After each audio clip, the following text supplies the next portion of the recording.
bienvenidos a un nuevo vídeo de mi canal, soy Arcanix. Y hoy vengo a acabar ya a cerrar el melón ya de la mordida del 87. Porque no puede ser que sigamos discutiendo sobre esto cuando salió el FNAF 2 hace 10 años, casi 11, porque en nada entramos en 2026. De hecho, para el momento en el que suba esto, ya será 2026. Vamos a hablar distintos puntos. En primer lugar, ¿quién sufrió la mordida del 87? Porque no me puedo creer que aún haya gente que no sepa cuál de las dos víctimas de mordidas que conocemos en FNAF la sufrió. Vale. La del 87 es la de Jeremy, ¿ok, chicos? La de FNAF 2. La de FNAF 4 es la del 83. Lo confirmó Scott que fue en 1983. Creo que en el propio juego parece que estamos en 1983. Cronológicamente no tendría sentido que no sea la del 83 esa, ¿vale? Hago referencia a esta mordida del 83 porque más adelante en el vídeo la vamos a mencionar para los puntos a favor de quién puede haber sido. Punto número 2 de este vídeo. De 4 posibles animatrónicos que los habréis visto en la miniatura, voy a descartar a 2 de golpe. Y estos dos son Withered Freddy y Withered Foxy. No pueden haber sido ellos los de la mordida por el simple hecho de que no vamos a tener en cuenta las películas de FNAF que dicen que lo de que Puppet les controlaba y eso, no vamos a tener eso en cuenta porque en los juegos Puppet ni siquiera es el malo, ¿ok? Bueno, la mala porque le controla a Charlie. No, ¿vale? Los Withered son los animatrónicos de FNAF 1 y están controlados por niños y lo que tú quieras, y que pueden haber pensado que Jeremy es William. Pero no pueden haber salido, más que nada porque por la mañana no atacan. Y mucho menos van a salir del Parts and Service, que pasan literalmente por toda la pizzería y hay como 80.000 adultos que los pueden haber visto. No pueden haber sido ellos. Que sí, que entiendo que como son animatrónicos que parecen mucho más duros, en plan hechos de metal, y eso pueden parecer que sí que van a atacar a los guardias y eso por la mañana, pero es que no tiene lógica. No tiene lógica en el contexto que nos dan en los juegos. Si no nos atacan a las 6 AM cuando tienes por aquí a Bonnie, aquí a Chica, Foxy corriendo por el pasillo y encima te has quedado sin energía, no van a atacar a las 12 de la mañana. Y ahora sí, pasemos a las dos principales víctimas. O sea, a las dos principales sospechosas. Toy Chica y Toy Foxy o Mangle. Le vamos a llamar Mangle. Me niego a usar tecnicismos tan grandes. ¿Por qué la gente piensa que es Toy Chica? Según mi investigación, de las cosas más importantes que nos han dado para que pensemos que es Chica es el diálogo de la UCN, que os lo dejo por aquí. Where's my beak? Lodged in your forehead, of course. En el cual básicamente nos dice que sí, que nos va a clavar el pico en la frente, bla bla bla bla. Y el otro punto a favor que ponen para Toy Chica es que como su tarea no era como tal estar en el escenario siempre, sino que también bajaba del escenario para servir comida y eso, pues que era más factible que hubiera ido con Jeremy y que lo hubiera mordido. Y ahora voy a argumentar por qué es mucho más probable que hubiera sido Mangle. Todo esto es desde mi punto de vista y los argumentos que yo he visto que pueden dar más a favor a Mangle. En ningún momento estoy diciendo que tenga la razón absoluta, porque hasta que Scott no lo confirme, yo soy una persona que tiene su opinión. Así que voy a dar mis argumentos. En primer lugar, vamos a hablar de las mordidas, ¿vale? ¿Qué animatrónico era más propenso a causar una mordida que de verdad fuera mortal?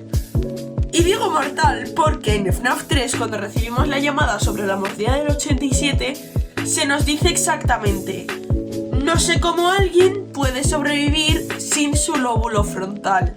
Ahora mismo no me acuerdo exactamente si era sin el propio lóbulo o sin una parte del lóbulo. Así que para intentar darle un poco más de razón a Chica, vamos a decir sin una parte. Más que nada porque en general el único animatrónico que te podría arrancar el lóbulo entero serían Bonnie o Freddy. Y por evidentes razones no han sido ni los Withered ni los Toys. Así que ya teniendo esto en cuenta, vamos a ver qué mordida podría ser más mortal. Si nos fijamos, el pico de Chica en FNAF 2 es removible. De hecho, según esta pantalla de Bad Ending del FNAF 3, puede ser que en su diseño original también fuera removible el pico, aunque sea la parte de abajo. Teniendo en cuenta que el pico es removible, podemos tener en cuenta que por tanto en el pico no hay endoesqueleto. ¿A qué me refiero con que no hay endoesqueleto en el pico? Pues que el pico sería más bien una especie de accesorio, como puede ser el cupcake. Y no sería exactamente algo que esté conectado a la cabeza del animatrónico de forma necesaria, ya que, como podemos ver usando el ejemplo del diseño de FNAF 2, el pico es removible. Así que al no tener ya de por sí la fuerza del endoesqueleto, no puede generar una mordida lo suficientemente fuerte como para romper el cráneo, que es lo primero que hay que hacer antes de arrancar el cerebro, porque una vez roto el cráneo, el cerebro ya está completamente expuesto y es muy fácil de dañar. Así que digamos que más o menos la función de mordida que puede hacer el pico al mover la boca es así. Y si me dijerais, no, pero se quitó el pico para atacar, peor me lo pones. Estamos hablando de un hueco hasta que llegas al endoesqueleto. La frente de Jeremy no llega ahí tan rápido. Por otro lado, como podemos ver en el mismo pantallazo de FNAF 3, la cabeza de Foxy parece que sí que tiene el hocico pegado y que no se puede arrancar de ningún modo, sobre todo porque los endoesqueletos de los diseños de Foxy suelen ser así. Vale, teniendo eso en cuenta, significa que, básicamente, Mangle sí que tiene endoesqueleto en la parte de su hocico. Por ende, estamos hablando de metal haciendo presión en la mandíbula también. Así que, teniendo esto en cuenta, podemos ver que a nivel fuerza es más probable que sea más fuerte la mordida de Mangle que la de Toy Chica. Y es que si además analizamos los diseños de los Toys, es probable que lo que recubre su cuerpo no sea metal, al contrario de con los animatrónicos de FNAF 1 o de FNAF 3, bueno, de FNAF 3 es solo Springtrap, que sí que es probable que estuvieran hechos de metal. El diseño de los animatrónicos Toy es mucho más plastificado, da una sensación más de textura de plástico, lo que incrementa que no tengan tanta fuerza de mordida. Por ende, aquí estamos viendo que ya de por sí la mordida de Chica es muy débil, ya que estamos hablando de plástico a muy poca presión, lo cual podría significar que por eso se quita el pico para atacarnos, porque su endoesqueleto hace más daño que su pico. Quería agregar en esta parte, porque se me olvidó decirlo en el vídeo, que como Mangle es un animatrónico que además está roto por culpa de los niños, es más propenso que falle y que no detecte al guardia de seguridad que Toy Chica, que era un animatrónico que estaba en perfecto estado.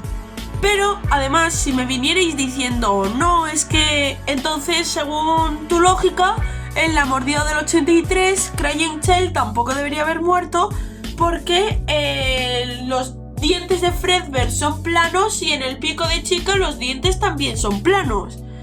Vale, estamos hablando de un niño pequeño que fue, en primer lugar, no sabía que lo iban a meter en la boca del animatrónico hasta que Mike hace la broma del beso. Por no hablar de que él no fue atacado por el propio animatrónico, sino que su propia cabeza fue metida dentro de la boca del animatrónico. En tercer lugar, podemos ver en las animaciones de los minijuegos que la boca de Fredbear estaba hecha para abrir y cerrar, o sea que hacía efecto cascanueces. Si tú metes una nuez en un cascanueces, por mucho que la nuez esté muy dura, el cascanueces la rompe porque su función es abrir y cerrar la boca. Pues la cabeza de Crying Child era una nuez. Por no hablar de que si bien en el minijuego aparece con la cabeza aplastada, lo más lógico por pura biología y por pura robótica es que no le hubiera literalmente aplastado la cabeza, sino que simplemente hubiera hecho tanta presión como para romper el cráneo y una vez con el cráneo roto dañar al cerebro, y de ahí caería en el coma y después del coma moriría.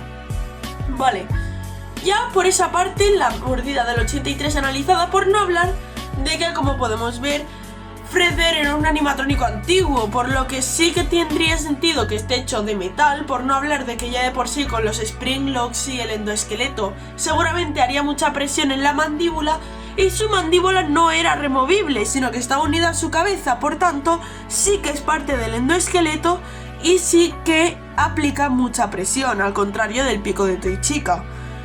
Una vez analizado a Crying Child, tenemos que analizar a Jeremy. Jeremy era un adulto, o por lo menos tenía un mínimo de unos 21 años, que es cuando en Estados Unidos ya te consideras mayor de edad.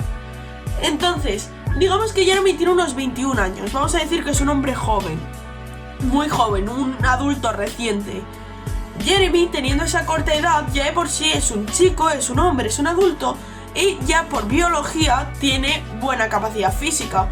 Además de que tiene que tener mucha resistencia, ya que para sobrevivir sin el lóbulo frontal tienes que tener una muy buena tolerancia al dolor o una muy buena resistencia. Por ende, vamos a decir que tiene una complexión normal tirando a fuerte, ya que para tener resistencia en sí tienes que ser fuerte, o por lo menos tienes que tener suficiente masa corporal o suficiente fuerza en los huesos. Entonces, ya estamos hablando de un adulto resistente con algo de fuerza. ¿Por qué estoy hablando de su complexión? Muy sencillo, porque se nos dice que el animatrónico fue hacia él, no que él fue hacia el animatrónico, como pasó con Crying Child. Entonces, estamos hablando de que si Toy Chica hubiera ido hacia él, aparte que Jeremy se hubiera pispado antes porque estaba vigilando y podría o haberse ido, o en el caso de que Chica lo hubiera atacado de imprevisto, haberle hecho así, ¡pam!, y arrancarle el pico, porque el pico era removible. Estamos hablando básicamente de eso, de que Jeremy no podría haber sido mordido por imprevisto, a no ser que no escuches los pasos de tu atacante, puesto que Mangle está rota y, por lo que podemos ver en el propio juego, puede escalar por el techo. Entonces, teniendo ese pequeño factor de nada en cuenta, podemos ver que Mangle podría haber atacado por arriba y de ahí haber mordido a Jeremy. Y por el hecho de que el endoesqueleto estaba ya haciendo presión en el hocico y que por los dientes de los animatrónicos, estos de aquí que son colmillos, es más fácil que te arranquen algo, que te arranquen la cabeza o que simplemente te atraviesen la piel, estamos hablando de que es mucho más probable que Mangle le hubiera mordido. Pero vamos a seguir adelante, vamos a seguir sacando pruebas. Jumpscares. Analizando con este hermoso dibujo que he hecho de más o menos dónde está la cabeza de Jeremy, teniendo en cuenta la máscara de Freddy. Y sí, sé que la cabeza de Freddy es mucho más grande, pero por favor, para poder ver también a través de los ojos, algo más o menos he tenido que calcular. Lo siento. Calculando más o menos por dónde está la cabeza de Jeremy, vemos que cuando Chica nos ataca más o menos hacia aquí, mientras que Mangle, al atacarnos por arriba, nos ataca directamente a la frente, lo que podría simbolizar más o menos por dónde ha mordido. ¿Pero que queréis pasar a defender los diálogos de la UCN? Perfecto, también tengo para eso.